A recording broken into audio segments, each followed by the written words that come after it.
For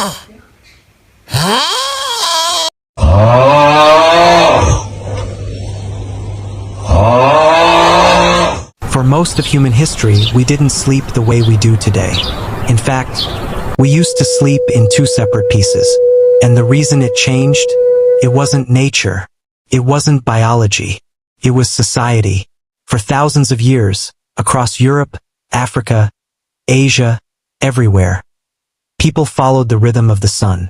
When darkness fell, usually around 9 p.m., homes dimmed, fires glowed, and people slipped into their first sleep. 3 hours later, like clockwork, they would wake up, not groggy, not confused, just awake, peacefully. And this early night awakening wasn't strange. It was expected. During this quiet hour, families fed their animals. Scholars read by candlelight. Women sewed. Men prayed. Some people stepped outside to look at the stars.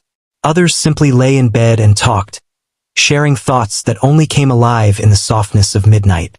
Then, when their minds settled, they drifted naturally back into their second sleep, waking again at dawn, rested, balanced, and perfectly in sync with the world.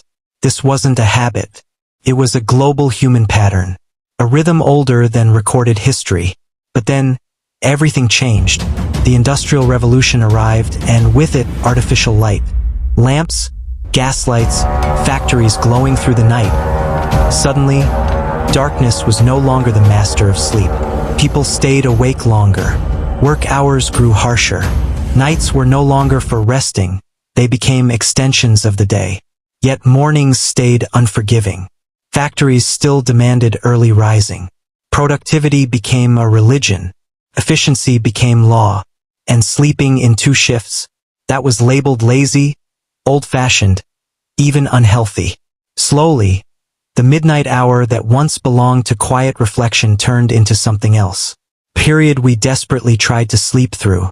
By the late 20th century, the ancient idea of first sleep and second sleep had nearly vanished, replaced by the modern belief that sleep must be one long, unbroken block. We didn't evolve out of 2-part sleep. We abandoned it, not because it was wrong, but because civilization rewrote the rules of rest. And somewhere in the process, we forgot the sleep we once knew.